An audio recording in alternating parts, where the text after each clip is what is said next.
The cyber kill chain, disrupt at the earliest stage. The anatomy of an attack and why order matters. There is a seductive idea that lives at the heart of most security programs, and it is almost entirely wrong. The idea is this: security is about stopping attacks. The word stopping implies that the moment of consequence is the moment of contact, the breach, the exploit, the encryption event, the exfiltration. And so we build our controls around that moment. We invest in detection. We invest in response. We invest in recovery. And we do all of this after the attacker has already done most of their work. The cyber kill chain flips this entirely. It does not ask where the attack lands. It asks where the attack begins and what has to happen in sequence before it can land at all. The insight is simple and devastating once you see it clearly. An attacker does not walk up to your database and press a button. They follow a sequence of steps, each one depending on the one before it. They gather information. They build or acquire a weapon. They deliver that weapon to a target. They exploit a vulnerability to execute it. They install persistence. They establish a communication channel back to their infrastructure. And only then, after all of that, do they begin doing what they actually came to do. That sequence is the kill chain, and each step in that sequence is both a commitment the attacker has made and an opportunity you have to stop them. The earlier you stop them, the less it costs them to run the attack, but the less it costs you to respond. When you disrupt at the exploitation stage, you have already absorbed the cost of a phishing email reaching an inbox. When you disrupt at the command and control stage, the attacker's implant is running on your network. When you disrupt at actions on objectives, you are in incident response, and the meter is running hard. Disrupting at the earliest stage is not just an efficiency principle. It is a philosophy about where defenders should invest their attention, their budget, and their detection engineering effort. This session is about understanding that philosophy deeply enough to apply it under any set of constraints, explain it to any audience, and defend your choices when the architecture review gets difficult. The 7 stages, a map of attacker intent. Before the kill chain can become a working tool for a security professional, it has to stop being a list and become a story. Each stage has a logic. Each stage has a purpose from the attacker's perspective. Understanding why an attacker is at each stage is what gives you the ability to disrupt them there. Because disruption is not about the name of the stage. It is about interrupting the attacker's intent. The first stage is reconnaissance. This is where the attacker decides whether you are worth attacking and how. They are collecting intelligence. They are identifying your public IP ranges, mapping your external services, harvesting employee names and email formats from LinkedIn, pulling information from certificate transparency logs, querying Shodan to find your exposed management interfaces. They are building a target model. In one sense, this is the most dangerous stage for you because the attacker is learning, and you may not know it is happening. In another sense, it is the stage where some of your most asymmetric defenses operate. Deception technology, canary tokens, and honeypots can feed the attacker false information that corrupts their model and wastes their investment. The second stage is weaponization. The attacker takes the intelligence gathered and builds the weapon. This might mean crafting a malicious PDF that exploits a specific version of Acrobat Reader they identified on your systems. It might mean packaging a Trojan with a valid-looking invoice template. It might mean configuring a phishing kit with your company's branding, sourced from your own public-facing website. The attacker is not operating in your environment yet. This stage is entirely invisible to defenders, unless you are tracking attacker infrastructure through threat intelligence feeds or dark web monitoring.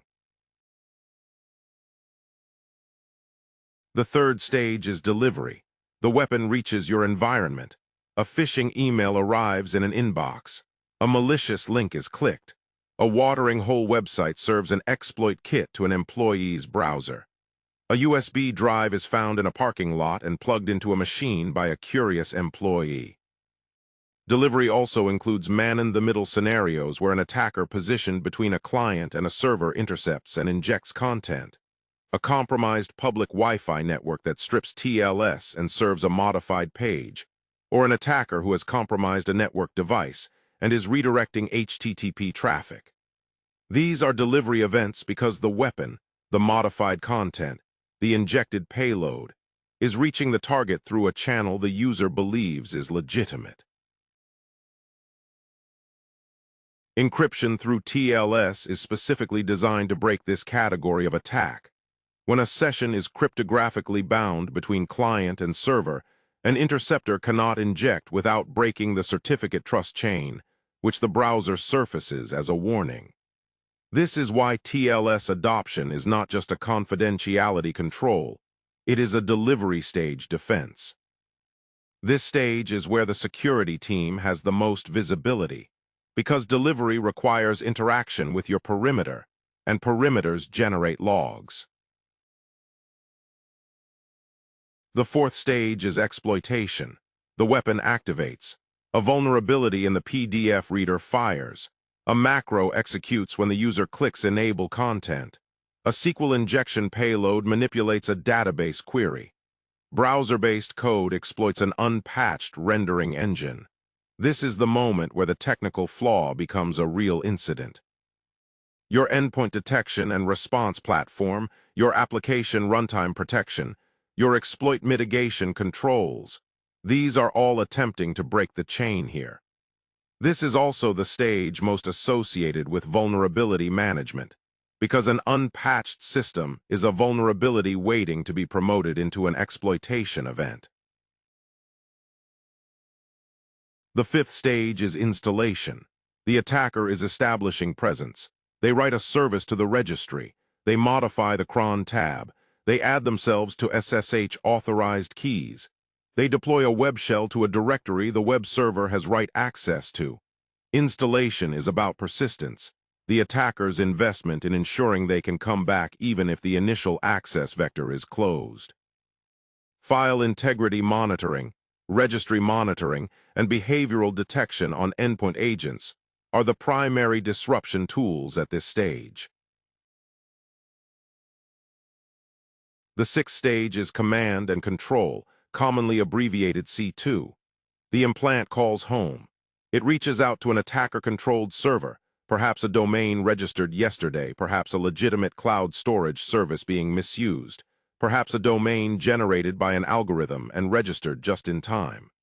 The attacker now has a bidirectional communication channel into your environment. Without C2, the attacker cannot issue instructions, receive data, or pivot.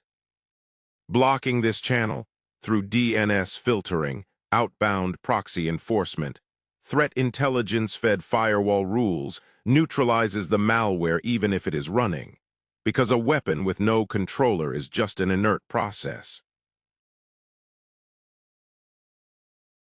The seventh stage is actions on objectives. The attacker does what they came to do. They encrypt files and demand ransom. They exfiltrate intellectual property. They destroy evidence or corrupt data. They move laterally to find the crown jewels. They establish additional persistence. This is the stage that appears in breach notifications and board presentations. It is also the most expensive stage to be dealing with, because by this point the attacker has already completed 6 stages of work inside your environment. The central logic of the kill chain is this: each stage gates the next. An attacker cannot move to exploitation without first completing delivery. They cannot reach actions on objectives without establishing C2. Every stage is a dependency. Every dependency is a choke point. Your job is to find the choke points that are cheapest to defend and most costly for the attacker to work around and invest there. The economics of early disruption. The kill chain is not just a model of attacker behavior. It is an economic model of defender advantage. Consider the attacker's investment at each stage. Reconnaissance costs time and skill, but very little money. Weaponization, particularly a custom exploit for a specific target, can cost tens or hundreds of thousands of dollars if you are dealing with a sophisticated adversary. A zero-day exploit purchased on the black market can exceed $1 million. Delivery infrastructure, phishing domains, bulletproof hosting, email sending infrastructure, costs money to set up and reputation to burn. Every subsequent stage represents sunk cost that the attacker cannot recover if they fail.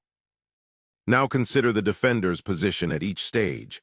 If you detect and disrupt during reconnaissance, perhaps through a canary token embedded in a document the attacker downloaded or a fake employee profile on LinkedIn linked to a honey credential, you have stopped the attack before the attacker spent anything on the actual weapon. Your cost, a small investment in deception infrastructure. Their cost, the time they spent on reconnaissance, which they cannot recover. If you disrupt at delivery, a sandboxed email attachment detonates and produces a malicious verdict before the file reaches the user's desktop. You have neutralized the weapon without ever letting it touch the target. The attacker's cost, the investment in creating or purchasing the exploit. Your cost, the cost of the email security gateway.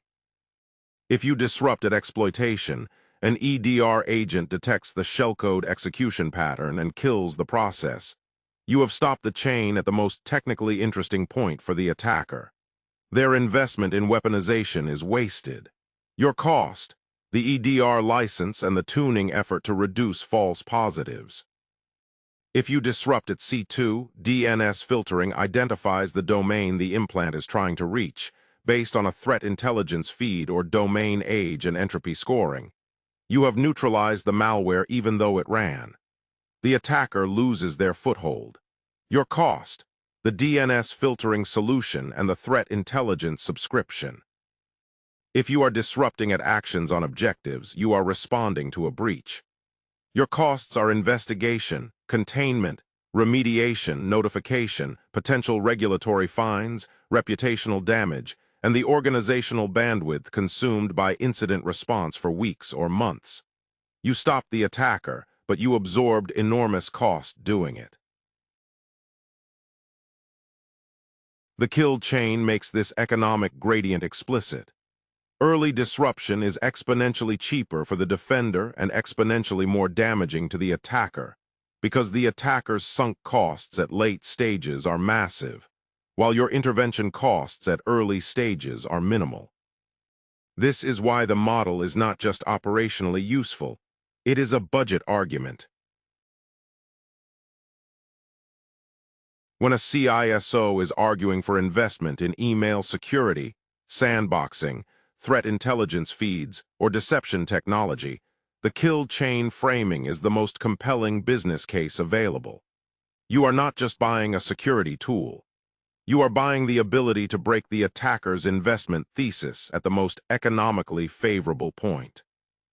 The architectural philosophy, detection in depth across the chain. If defense in depth is about layering controls across attack surfaces, then kill chain thinking produces a variant worth naming separately, detection in depth. This means placing detection capability at every stage of the chain, so that no single stage is the only opportunity to identify an attack in progress. A defender who relies exclusively on endpoint detection is trusting that their entire chain of disruption will succeed at the exploitation stage. If the EDR agent misses a novel shellcode pattern, the attacker proceeds to installation and C2 undetected. A defender with detection capability at delivery catches that attacker before the exploit even fires. A defender with reconnaissance detection might have flagged the attacker weeks before the email arrived.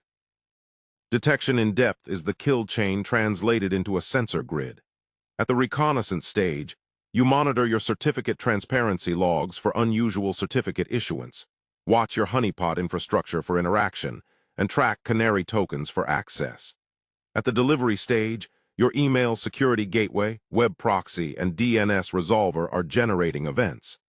At exploitation, your EDR telemetry and application runtime logs capture execution patterns. At installation, your file integrity monitoring and registry auditing flag unexpected persistence mechanisms. At C2, your outbound proxy logs, DNS logs, and network traffic analysis tools surface anomalous communication patterns. At actions on objectives, your DLP alerts, SIEM correlation rules for lateral movement, and database activity monitoring generate high-priority incidents. The sophistication of a security program can be measured by how many stages of the kill chain have active detection capability. An immature program detects at exploitation and later. A maturing program adds delivery detection. A mature program adds C2 detection and starts working on reconnaissance stage intelligence.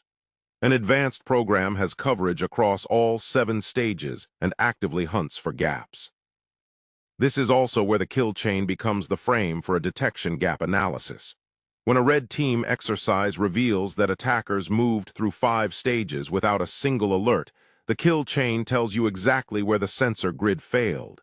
You do not ask, why was there no detection? You ask, which stages of the kill chain had no active detection coverage? And then you build those coverage layers systematically. The most expensive and most common gap is between installation and C2. Many organizations have strong perimeter controls that prevent most delivery attempts and have reasonable EDR coverage that catches many exploitation events. But between the moment the implant is written to disk and the moment it calls home, there is often a window where file integrity monitoring is absent, where no behavioral detection covers the specific persistence mechanism, and where the C2 connection uses a protocol or domain that is not on any threat intelligence feed. This is the gap that advanced attackers exploit. Closing it requires investment in behavioral EDR coverage for post-exploitation activity, outbound traffic inspection that uses domain age and entropy scoring rather than just block lists, and DNS security that goes beyond known bad to suspicious pattern. Tools that break the chain. Every tool in a mature security stack enforces a specific disruption point on the kill chain. Understanding which stage each tool targets is what allows you to map coverage gaps and make investment decisions that are grounded in the chain's logic rather than vendor messaging. Deception technology, honeypots, honey tokens, canary token documents, operates primarily at the reconnaissance and installation stages. At reconnaissance, a fake employee profile on LinkedIn with a canary token document linked from their profile sends an alert the moment an attacker downloads and opens it. The attacker is in intelligence-gathering mode and has just identified themselves by interacting with a credential designed to attract them. The trade-off is precision versus coverage. A canary token only fires when touched. An attacker who is careful about which documents they open, or who finds their intelligence through passive observation rather than document access, may never trigger it. The disruption is valuable precisely because it has no false positives, but the coverage is narrow and must be combined with other detection layers. At the installation stage, a honeypot file in a directory that legitimate users never access fires an alert the moment malware scans the directory or a lateral movement tool catalogs available resources. Again, no false positives, but only covers the specific behavior of touching the decoy. Email security and sandboxing operate at the delivery stage. A secure email gateway with sandboxing capability receives the phishing email, strips the attachment, detonates it in an isolated virtual environment, observes the behavior, the dropped DLL, the registry modification, the outbound connection attempt, and produces a verdict before the email reaches the user. The trade-off here is latency versus fidelity. Sandbox detonation takes time, sometimes several minutes. For most enterprise email, this is acceptable. For high-volume environments where email delivery latency affects revenue, it requires architectural consideration. The other trade-off is evasion. Sophisticated attackers craft malware that detects sandbox environments through timing checks, mouse movement detection, or specific environment fingerprinting, and behaves benignly in the sandbox while arming itself on a real user workstation. This is why sandboxing is necessary, but not sufficient. It must be combined with behavior-based detection at the exploitation stage that catches the malware after it decides the environment is real. Endpoint detection and response platforms are the backbone of exploitation and installation stage coverage. An EDR agent records every process creation, every network connection, every file write, every registry modification, and every memory allocation on the endpoint. When a malicious PDF spawns a PowerShell process that attempts to download a second-stage payload, the EDR chain of events, parent process, child process, network connection, download, produces a behavioral alert regardless of whether the payload itself is known to any signature database. The trade-off for EDR is cost, both in licensing and in analyst attention. A well-tuned EDR generates high-fidelity alerts. A poorly tuned EDR generates thousands of events per endpoint per day, most of them benign, and the signal drowns in the noise. The investment in tuning, writing exclusions for known administrative tools, baselining normal behavior for each asset class, building correlation logic that groups related EDR events into a single incident, is significant and ongoing.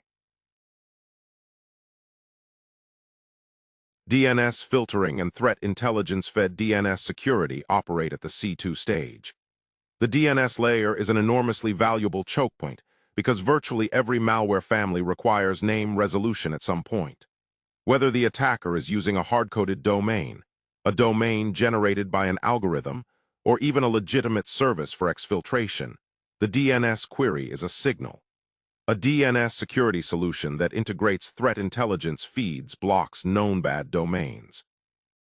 More sophisticated solutions add domain age scoring. A domain registered yesterday is treated with suspicion regardless of whether it appears on any block list, and DNS entropy analysis, which detects algorithmically generated domain names characteristic of domain generation algorithm-based malware. The trade-off is false positives on young legitimate domains. A startup's new SaaS tool runs on a domain registered last week. A threat intelligence feed with aggressive new domain blocking will flag it. The mitigation is a tiered response. Alert rather than block for domain age-only signals. Reserve blocking for signals that combine domain age with unusual query pattern or known bad IP hosting. Intrusion prevention systems operating on outbound traffic at the network boundary provide an additional layer of C2 disruption, particularly for malware that uses known protocols and infrastructure patterns. The trade-off for network-level IPS is the encrypted traffic problem. The vast majority of modern C2 communication is encrypted over HTTPS. An IPS cannot inspect the content of that traffic without SSL inspection, and SSL inspection has its own trade-offs as covered in other sessions. What an IPS can do without decryption is inspect the transport layer, the TLS handshake, the JA3 fingerprint of the client, the certificate details of the server, the pattern of connection timing, and flag anomalies. This is meaningful coverage, but it is not the same as full content inspection. Implementation, building detection coverage across the chain. The kill chain framework becomes operationally useful when you use it to design a detection program rather than simply audit the one you have. Let us walk through what building kill chain-aligned detection actually looks like in practice. Imagine you are a detection engineer asked to improve the organization's detection coverage following a red team exercise that found a significant gap. The red team report shows that they conducted 2 weeks of open-source reconnaissance, sent a spear phishing email to 3 employees, one of whom opened the attachment. The exploit ran, the implant called home, and they achieved domain admin access across a period of 4 days. all without a single SIEM alert firing. Your task is to design a detection program that would have caught this attack at the earliest possible stage. You start at reconnaissance. The red team used LinkedIn to identify organizational structure, used certificate transparency logs to find internal service names leaked through public certificates, and used Shodan to identify a management interface that was unexpectedly exposed. Your detection response at this stage is not a firewall rule. It is an intelligence program. You subscribe to certificate transparency monitoring for your domains, so that when a new certificate appears for an internal hostname pattern, you receive an alert. You instrument your Shodan and Senzi's exposure with a regular automated scan of your own external footprint. You deploy canary tokens, documents with unique URLs embedded, in locations where an attacker doing reconnaissance might access them.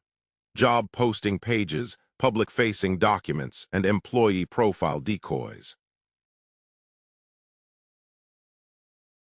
At delivery, the red team email bypassed the gateway because it used a legitimate cloud storage service to host the malicious document rather than attaching it directly.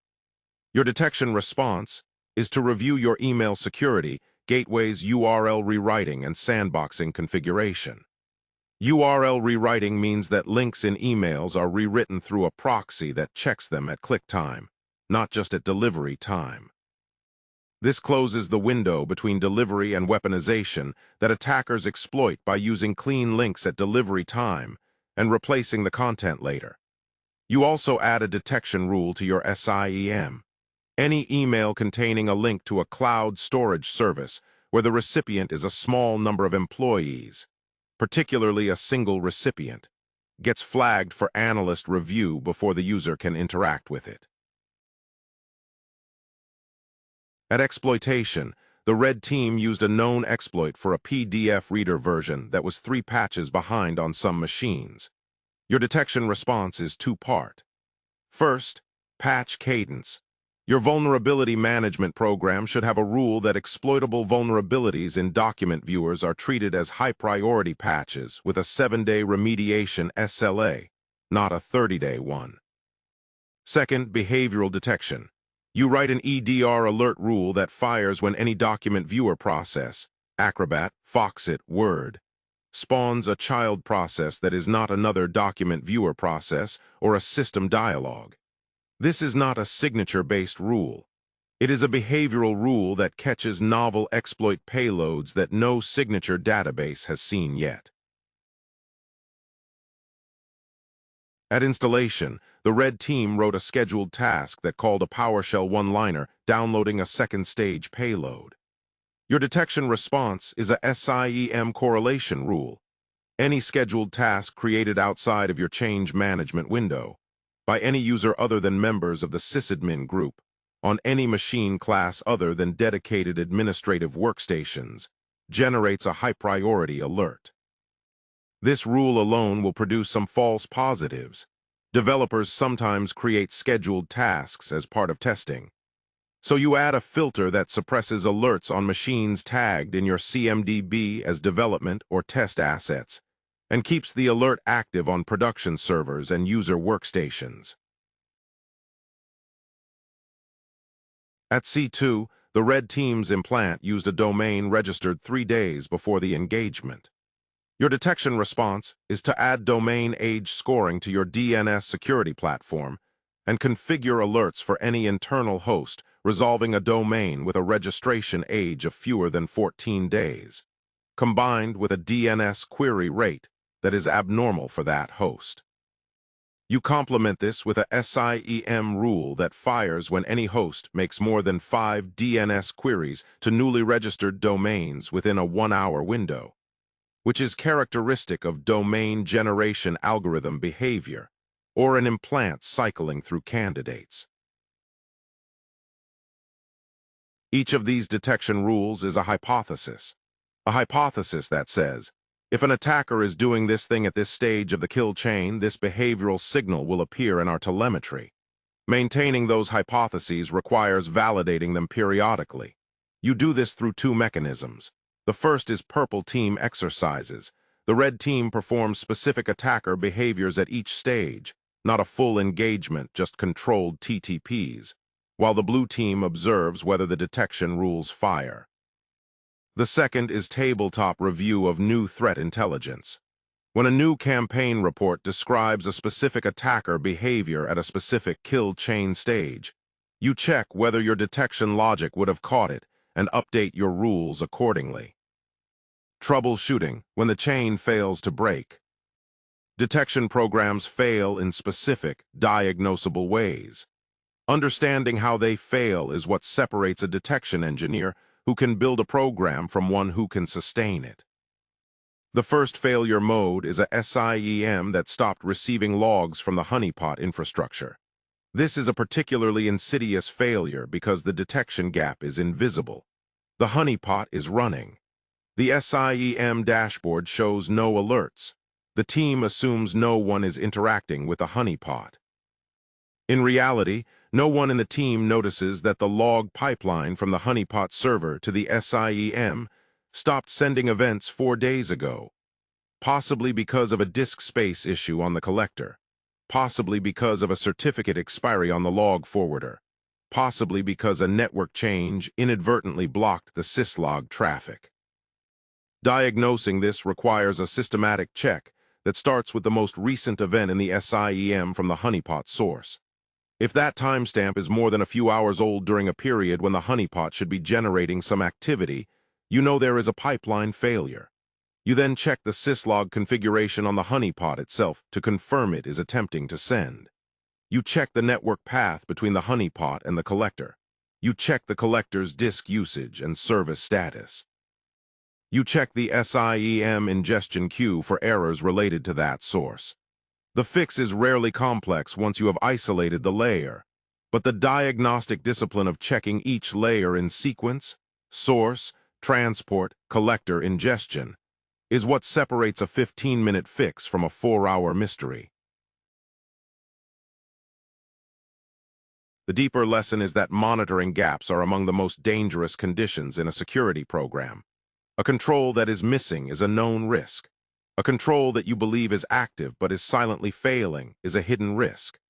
The kill chain framing makes this vivid. If your C2 stage detection is broken and you do not know it, you have one fewer choke point than you think you have. And the choke point you are missing is the one that stops malware that already survived your delivery and exploitation controls. The remediation is a detection health dashboard, a set of synthetic signals that your monitoring infrastructure should always be seeing. A scheduled script that generates a honeypot query, a test DNS resolution of a known indicator domain, a synthetic log event from each source, and an alert that fires if these synthetic signals disappear. You are monitoring your monitoring. The concept is borrowed from synthetic transaction monitoring in network operations, and it is equally applicable to security operations. The second failure mode is a WAF that is not blocking SQL injection attacks, where logs show requests reaching the application. This is a failure at the exploitation stage of the kill chain, and it is one of the most consequential gaps in a web application defense program. The diagnostic starts with the WAF operational mode. The most common cause of this failure in environments that have recently deployed or updated a WAF is that the detection mode was never promoted to blocking mode. The WAF was deployed in monitoring mode, logging everything, blocking nothing, and someone forgot to flip the switch, or was afraid to flip the switch because of concerns about false positives on legitimate traffic. The application has been running without protection, while the team waits for confidence that the WAF will not break anything. If the mode is confirmed as blocking, the next check is rule set coverage. Not all WAF rule sets are equal, and not all of them are current. A WAF running an outdated managed rule set may lack signatures for recently disclosed injection techniques. You check the rule set version and compare it against the vendor's current release. If the rule set is current, you check whether the specific SQL injection pattern being used by the attacker falls within any configured bypass condition. WAF bypass conditions, exceptions created because a specific application endpoint generates false positives on the injection rule, are common and frequently overly broad. An exception created for a specific URL path because a reporting tool's legitimate queries were being blocked may have been written with a wildcard that covers a much broader scope than intended. The fix requires auditing all WAF bypass rules against their original justification, validating that they are narrowly scoped, and confirming that the rule set is in blocking mode for all injection categories. Before re-enabling blocking mode on a rule that was previously suppressed, you run the WAF in simulate mode against your current traffic to measure false positive impact. Collect the list of legitimate requests that would be blocked. Work with the application team to determine whether those requests can be rewritten to be compliant, and then enable blocking with monitoring in place to catch any production impact. The third failure mode is the scenario from the red team exercise.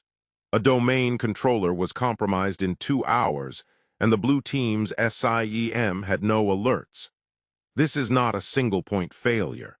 It is a comprehensive detection gap across multiple kill chain stages, and diagnosing it requires a stage-by-stage analysis.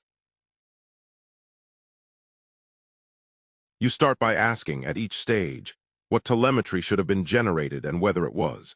At reconnaissance, were any internal services accessed that should have generated anomalous access alerts? At delivery, did the phishing email arrive in the email system logs? And did the gateway have sandbox scanning enabled? At exploitation, did the EDR agent on the targeted workstation generate any events related to the document opening and spawning a child process? At installation, were any new scheduled tasks, services, or registry run keys created? At C2, did any DNS query resolve to an unusual domain? At lateral movement, which is part of actions on objectives, were there any abnormal authentication events, particularly pass the hash or Kerber roasting activity in the domain controller's security event log? In a case where all of these sources were available and no alerts fired, the answer is almost always one of 3 things. Either the log sources were not ingested by the SIEM, or they were ingested but the correlation rules did not exist, or the correlation rules existed but were disabled because of false positive concerns. Each of these has a different remediation. Missing log ingestion means a gap in the data pipeline. Missing detection logic means a gap in the rule library. Disabled rules mean a gap in the governance around rule management. Someone disabled a rule and did not replace it with a better-tuned version. The post-exercise remediation plan maps each failure point to a detection investment. For each kill chain stage where no detection fired, you build a specific new detection rule, validate it in a test environment with replayed attacker traffic, and add it to the production rule set with a defined tuning SLA. A commitment that within 30 days of deployment, the false positive rate for that rule will be reviewed and addressed. This is also where the kill chain aligns naturally with the NIST SB 861 incident response lifecycle. The 4 NIST phases, preparation, detection and analysis, containment and eradication, and post-incident activity, map onto the kill chain in a way that clarifies what each phase is actually trying to accomplish. Preparation is the investment you make before the attack begins. Detection rules, playbooks, tooling, and team structure that give you the ability to respond when the chain is in progress. Detection and analysis is the work of identifying which stage the attacker is currently at, which stages have already completed, and which have not yet begun. The kill chain timeline becomes your analytical frame. Containment and eradication is the act of breaking the chain. Isolating the host stops C2, revoking credentials stops lateral movement, removing persistence stops the attacker from re-entering. Post-incident activity is the learning step, the moment where you review which stages generated detections, which were silent, and what investments would shift your disruption point earlier in the next campaign. The NIST lifecycle tells you what to do. The kill chain tells you where in the attack you are doing it. 3 roles, 3 perspectives on the same chain. The kill chain is a single model, but it is experienced differently depending on which seat you occupy in the security organization. Each role encounters the chain at a different moment, with different tools, different time horizons, and different success criteria. The threat intelligence analyst lives primarily in the reconnaissance and weaponization stages, even though those stages happen entirely outside the analyst's visibility. Their version of kill chain work is retrospective and anticipatory. When a new threat actor report comes in describing a campaign targeting aerospace companies through LinkedIn-based social engineering, the analyst's job is to translate that tactical narrative into operational detections. They map each attacker behavior in the report to a specific kill chain stage. They ask which of those behaviors would generate telemetry in the current environment. They produce indicators, domain names, IP addresses, email sender patterns, file hashes, and push them to the defensive tools that can use them. But more importantly, they produce behavioral detection logic, not just block this domain, but alert on any process that makes this DNS query pattern after opening a PDF attachment. The indicator goes stale in days. The behavioral detection is durable across the entire malware family. The analyst also uses the diamond model of intrusion analysis to bring structure to this mapping. The diamond model describes every intrusion event through 4 linked elements: the adversary, their capabilities, the infrastructure they use, and the victim they target. Overlaid on the kill chain, it allows an analyst to ask for any observed attacker behavior, not just what stage is this, but who is the actor, what capability are they deploying, through what infrastructure, and against which specific victim profile. When SSH honeypot sessions show a consistent pattern of commands followed by download and execute behavior, and see 2 callbacks over port 443, the diamond model prompts the analyst to correlate those sessions across the infrastructure axis. Are these C2 domains registered to the same registrar, hosted on the same ASN, using the same TLS certificate fingerprint? That correlation is what elevates a tactical alert into an attributed campaign. Ransomware campaigns provide a vivid illustration of this. The ransomware payload is the actions on objectives event, but the diamond model asks what capability produced it, what infrastructure delivered it, and what adversary profile matches. And those answers trace back through installation, C2, and delivery to where the chain could have been broken earlier. A threat intelligence analyst who understands the kill chain is the difference between an intel program that produces block lists and one that produces detection engineering requirements. During a Purple Team exercise where SSH brute force sessions are being used as the initial access technique, the analyst's role is to correlate the session telemetry against the kill chain. They notice that sessions following successful authentication are clustered into specific command sequences. Reconnaissance commands first, followed by privilege escalation attempts, followed by download and execute. This clustering is the behavioral fingerprint of a threat actor operating at the actions on objective stage. By mapping those command sequences to kill chain stages, and then to MITRE ATT and CK techniques, the analyst produces a correlation rule that fires not on any single command, but on the pattern, the sequence of commands executed in a specific order within a session. This is detection that survives signature evasion because it targets behavior, not content. The detection engineer lives at the implementation layer of the kill chain's logic. Their working day is a series of hypothesis-to-rule conversations. A new exploit technique for a specific version of a containerized application is published. The detection engineer reads the technical details and asks, at which stage of the kill chain does this technique appear? In this case, it is exploitation, a memory corruption vulnerability that allows code execution without persistence. Then they ask, what telemetry does this technique generate that differs from normal behavior? The answer is specific: The vulnerable process makes a network connection to an attacker-controlled IP during what appears to be a normal service operation. That is anomalous because that process has no legitimate reason to initiate outbound network connections. The detection engineer writes a behavioral rule. Any container running the specific application that initiates an outbound TCP connection on a port other than those defined in the application's baseline network profile generates a high-priority alert. They test this rule against a replay of the exploit in a lab environment to confirm it fires. They test it against 30 days of production traffic from that application to measure false positives. They find 2 false positive conditions, administrative health checks that occasionally probe the container's own IP on an alternate port, and write specific exclusions for those patterns. The rule goes into production with a 30-day review checkpoint. This is the full cycle. Threat intelligence informs the kill chain stage.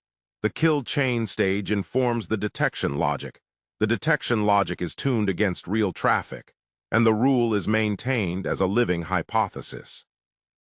The SOC analyst at L2 and L3 level lives at the response end of the kill chain, but the kill chain gives them a completely different way to interpret what they are seeing. When a high-severity alert fires for anomalous traffic to a known C2 server on port 443 from an internal host, a naive response is to isolate the host and escalate. A kill chain-informed response asks a different question. Where in the chain are we, and where should we be looking? If C2 is live, that means reconnaissance, delivery, exploitation, and installation have already occurred. The analyst does not just investigate the C2 connection. They pivot backward through the chain. They ask, when did this host first show unusual behavior?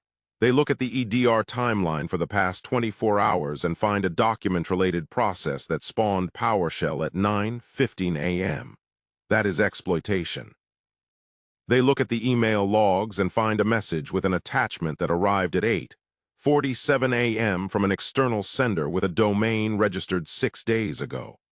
That is delivery. They now have a complete chain of evidence from delivery through C2, and they can answer the questions that matter for escalation. When did this happen? Through what vector? And what stage have we disrupted the attacker at? The answer shapes the response. If C2 is active but no actions on objectives behavior is yet visible, the priority is containment before the attacker reaches their goal. The host is isolated at the network level, not wiped, isolated, because the connection telemetry is evidence, and the endpoint may have forensic artifacts that help attribute the campaign to a specific threat actor. The investigation continues in parallel with containment, not after it. The kill chain gives the analyst the vocabulary to explain to stakeholders exactly where in the attack they are, what has already happened, and what the attacker has not yet been able to do. That narrative is the difference between a board briefing that inspires confidence and one that creates panic. Case scenario: the aerospace supplier and the 3-week campaign. You are the security analyst for a mid-sized aerospace supplier. Your company manufactures components used in both commercial and defense aviation programs. Your primary asset at risk is your engineering design database, the CAD models, material specifications, and supplier relationships that represent decades of proprietary development. A compromise of that database would allow a competitor or a nation-state actor to replicate your most advanced work. On a Tuesday morning, a threat intelligence feed from your industry ISAC delivers a report. A state-sponsored group known for targeting aerospace supply chains has been observed conducting open-source reconnaissance against companies in your sector. Their methodology is documented.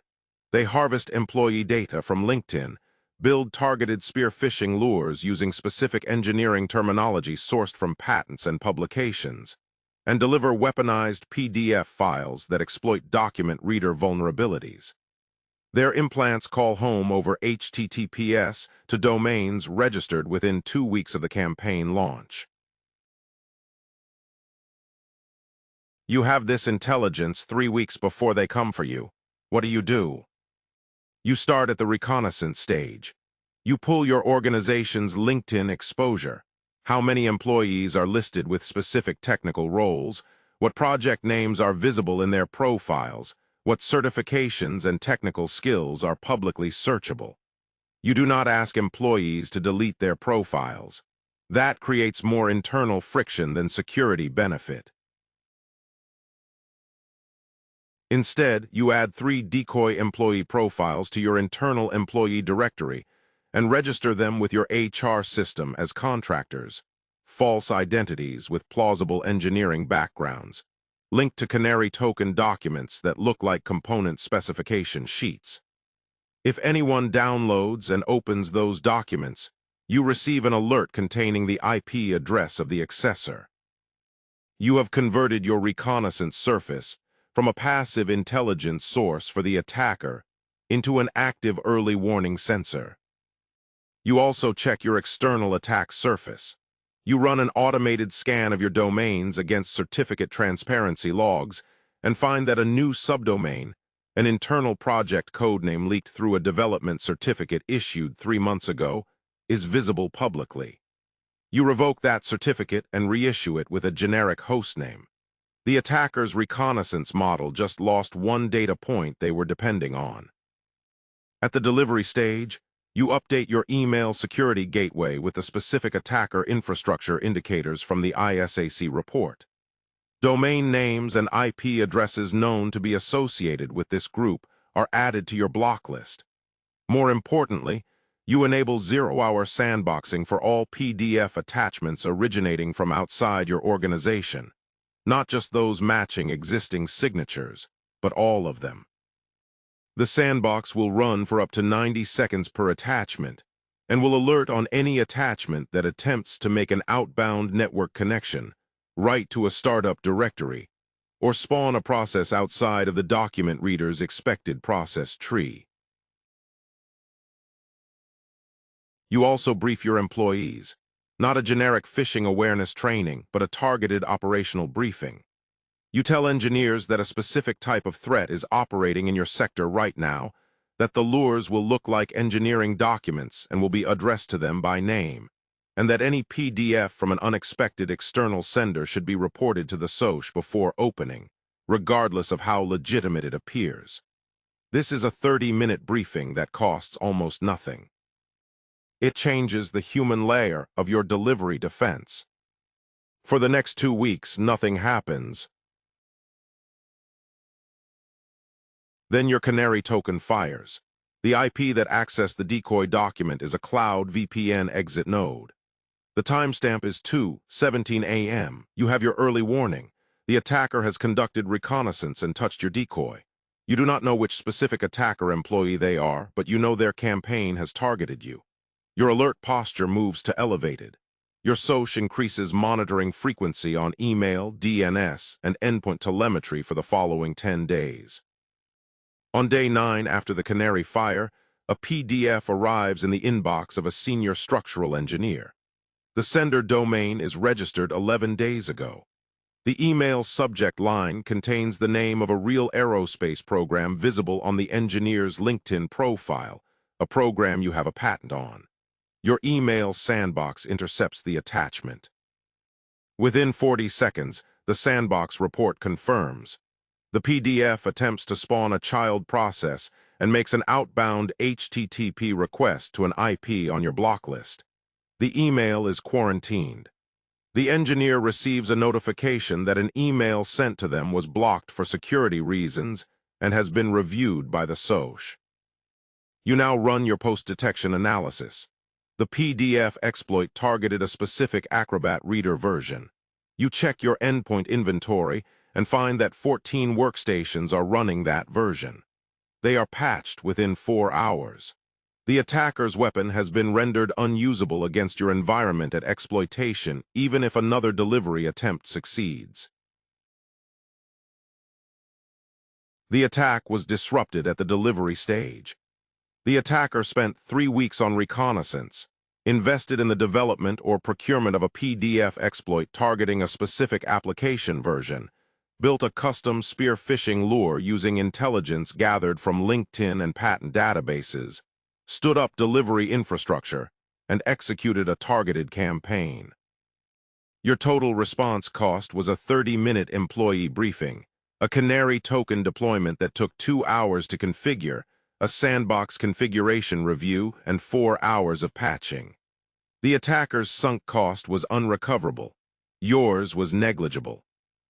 But the discipline does not end there. You document the entire sequence as an incident, even though nothing was breached, with a full kill chain mapping from reconnaissance through blocked delivery.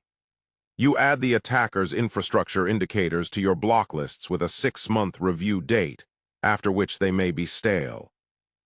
You schedule a purple team exercise in 60 days that specifically simulates this attacker's TTP, using the same delivery method, the same lure type, the same C2 pattern, to validate that your detection rules fire correctly and that the response timeline meets your SLA. You also present a brief to the engineering leadership. You show them the kill chain map. You explain what stage the attack was disrupted at, what the cost would have been at each later stage, and what investments made the early disruption possible. The Canary Token Program, the Sandbox investment, the ISAC membership that delivered the advance intelligence. These are not abstract security expenditures. They are documented instruments of cost avoidance, measured against the specific attack they stopped. That is how the kill chain becomes a management tool, not just a technical framework.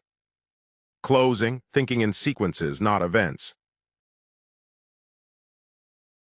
Most of security's operational failures happen because defenders think in events when they should be thinking in sequences. A phishing email is an event. An exploit is an event. An alert is an event. Treating them as isolated events means responding to each one in isolation without understanding its position in the chain that precedes it and the chain that follows. An analyst who sees a C2 alert and isolates the host has stopped one attacker in one event. An analyst who sees that C2 alert pivots back to find the delivery event, understands the weaponization technique, maps the reconnaissance method, and builds detection rules at each stage, has stopped that attacker and the next attacker who tries the same chain. The kill chain is a thinking tool before it is an operational framework. It trains you to ask, for every event you observe, what had to happen before this and what is this attacker trying to accomplish next? Those two questions are more powerful than any signature database because they are not dependent on having seen the attack before. They work on novel techniques. They work on advanced persistent threats. They work on insider threats and supply chain compromises and all the other attack categories that do not look like the textbook examples. The principle, disrupt at the earliest stage, is also a reminder about where securities leverage lives. The most powerful controls are the ones that run before the attacker has fully committed. Deception that wastes their reconnaissance investment. Delivery blocking that neutralizes their weaponization cost. Behavioral detection that catches novel exploits no signature could have anticipated. These controls operate at the beginning of the chain, where the attacker is making decisions and spending resources, before they are inside your environment doing damage. The controls that operate at the end of the chain, incident response, forensics, recovery, breach notification, are not failures. They are necessary. But they are also the most expensive, the most disruptive, and the most visible. They are what happens when everything before them did not work. Building toward a program where those late-stage controls are invoked rarely and briefly, because early-stage disruption has become consistently reliable, is the arc that the kill chain points toward. Every security professional, regardless of role, is operating somewhere on that chain at every moment. The analyst triaging an alert is working at C2 or later. The detection engineer writing rules is working at installation or exploitation. The threat intelligence analyst tracking campaigns is working at reconnaissance. Understanding where you are on the chain is what tells you what matters right now, who else in the organization needs to know, and what comes next. Think in sequences, disrupt early, measure the chain. The attacker operates in 7 stages. You have 7 chances, use the first ones. End of session, mental model 25. The cyber kill chain, disrupt at the earliest stage.